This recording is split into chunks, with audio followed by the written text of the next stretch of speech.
A true story from the files of HOA stories, narrated by USA Jackson. They took my bridge, so I took their lake. This is the story of a man who stood alone against an HOA that had gone too far. A bridge, a dam, a resort worth $2 million, and one homeowner who said, enough. This is not fiction. This is not exaggeration. This is the true story of USA Jackson and how he drained an entire lake to reclaim his justice. Welcome to HOA Stories. Chapter 1. The bridge that connected me to the world. I'm USA Jackson. Not a hero, not a villain, just a man who loves his land, his lake, and his freedom. I live on the north shore of Willow Lake, a private community in the Blue Ridge Mountains of North Carolina. Peaceful, quiet, the kind of place where you can hear your thoughts. And for 10 years, life was perfect, until they tore down my bridge. Now this wasn't some fancy structure, just a 60-foot wooden walkway I built myself. Handrails, treated pine, steel supports. Took me 3 weekends, but it was more than wood and nails. That was my lifeline. My property is on a peninsula, cut off from the main road. Without that bridge, I had to drive 2 miles out of my way just to get groceries, to get help, to get out, and the HOA. They didn't care, until they did. Because that bridge was in the way of their $2 million dream. Chapter 2. The HOA that stopped being a neighborhood. Let me tell you about the Willow Lake Homeowners Association. Used to be a group of neighbors. Quarterly meetings, bake sales, snow plowing. Then Evelyn Reed took over. She was sharp, ambitious, a former real estate developer from Atlanta. Within a year, dues went up 40%. Then came the amenity enhancement fee. Then the scenic preservation surcharge. Then the lakeside experience tax. Yes, that's a real thing. And then the Lakeside Pavilion, a luxury resort built on our lake. Cabins, a wedding hall, a bar with craft cocktails, weekend getaways, yoga retreats, Instagram influencers posing on our docks. All funded by our HOA reserves. $1.4 million siphoned from our dues. Without a vote. They didn't ask us. They didn't tell us. They just built it. And suddenly, my little wooden bridge. It was an eyesore, blocking the view, detracting from the guest experience. Yea, I was in the way of their profit. Chapter 3. The night they came for my bridge. It happened at dawn. I woke up to the sound of an excavator tearing into my land. I ran outside, boots on gravel, heart pounding, and saw it. 3 men in orange vests, a yellow machine with a claw, and my bridge being ripped apart. I screamed, "Stop, that's my property." One of them just shrugged. Boards, orders. I turned to the HOA office. No answer. I drove to the community center. They were already in session. Evelyn sat at the head of the table, sipping tea like nothing was happening. USA, she said, calm as ice. We've invoked emergency eminent domain under Section 9.4. Your bridge violates CC&R 7.3. It's a safety hazard. A hazard. I've had it inspected every year. You didn't file for approval, said Carl Langston, the treasurer, and you're 2 months behind on dues. That's a lie. I paid online. System error, Marjorie said, flipping a page. Your account shows delinquent. I knew then. This wasn't about rules. This wasn't about safety. This was about control. And money. Because guess what? The only other way across the lake. The HOA toll bridge, $50 per vehicle. Guests paid it to get to the resort. My bridge? Free. And it bypassed their toll. So they destroyed it. And as I watched the last plank sink into the water, I made a promise. If they could destroy my bridge, I would destroy their resort. Chapter 4. The dam. My secret weapon. Most people don't know this, but Willow Lake isn't natural. It was created in 1960 by damming the Holloway Creek. And the dam, it's on my property. My grandfather, Silas Jackson, was the original landowner. He was given full operational rights to the dam, including the spillway. The deed is ironclad. Recorded, notarized, legally binding. For years, I just maintained it, cleared debris, checked water levels. Never used it for anything else. But now, it was my nuclear option. I called Naomi Chen, an environmental attorney in Asheville. Smart, tough, the kind of lawyer who fights for people, not corporations. I sent her the deed, bylaws, the demolition photos. She called back in 2 hours. USA, she said, you have every legal right to open that dam. I blinked. Even if it drains the lake. If you declare an imminent safety risk, yes. Under North Carolina's Water Resources Act, dam owners can initiate emergency water release to prevent catastrophic failure. As long as you follow procedure, notify authorities, file a declaration, you're protected. So if I say the dam might break, I can open it. Yes. And if the lake drains, that's not destruction. That's prevention. I smiled.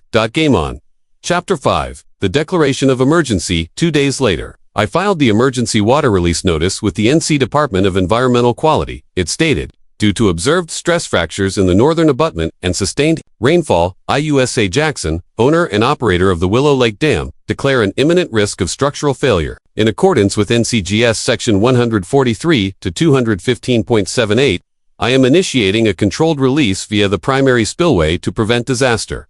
Notifications sent to local emergency services and the Willow Lake HOA, ICCD, the sheriff, the fire department, the state, dam safety office. And, of course, the HOA. Then I waited. Chapter 6. The day I opened the dam, 3 days later, I walked to the dam. No press, no cameras, just me, my boots, and the weight of what I was about to do. I opened the control panel, turned, the manual override, and slowly, I opened the spillway gate. At first, just a trickle, then a surge, then a roar. Water exploded from the dam, crashing into the riverbed below. The lake began to drop. 6 inches in the first hour. 2 feet by nightfall, half empty by day 3. The H went berserk. They sent engineers, lawyers, a drone crew. They demanded I shut it off, but the state reviewed my declaration. The cracks were real, the release was legal, and I was within my rights. By day 5, the lake was gone, just cracked mud, dead fish, and a resort sinking into the muck. Chapter 7. The resort collapses. The lakeside pavilion was built on lakebed silt. No foundation, no pilings, just a fancy building on soft ground. When the water disappeared, the ground shifted. Cracks spread through the walls. The deck warped. The luxury cabins tilted like drunk men. The wedding council. The investors. Gone. The Instagram influencers. Blocked me on social media. And the $2 million resort. Worthless. Chapter 8. The lawsuits begin. Of course, they sued me. Intentional destruction of community assets. Abuse of emergency powers. Emotional distress. I countersued for trespass, for destruction of private property, for embezzlement, and then, Naomi found the truth.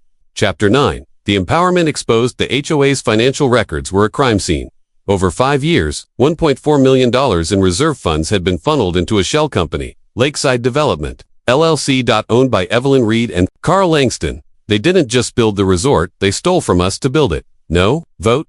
No disclosure, just fraud, and worse, they'd underreported income to avoid taxes. Declared the resort a community amenity on paper, while charging guests $500 a night. Tax fraud. Embezzlement. Abuse of authority. Chapter 10. The board falls. The state launched an investigation. Evelyn Reed, arrested for felony embezzlement and tax fraud.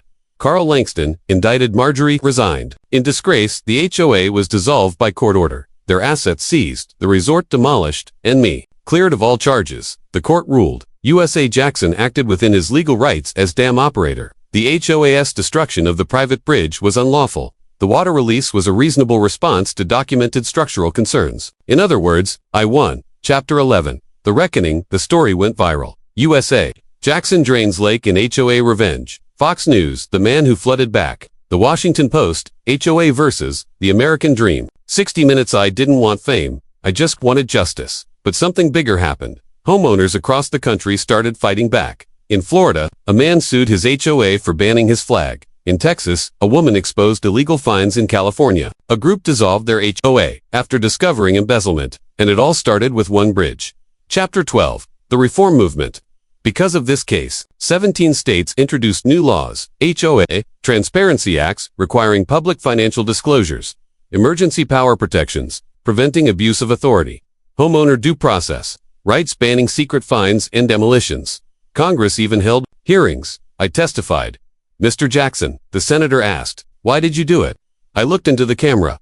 Because when an HOA stops being a homeowners association and becomes a corporate dictatorship, someone has to stand up.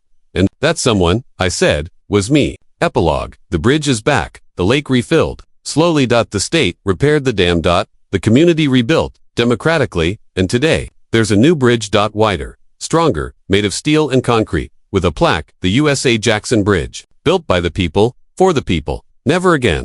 I still live here. I still walk across it every morning, and every time I do, I remember. They took my bridge. I took their lake. And in the end, justice flowed like water. This is HOA Stories. Real people, real battles, real justice. If you've been targeted by your HOA, if they've fined you, silenced you, or taken your property, you're not alone. USA Jackson stood up.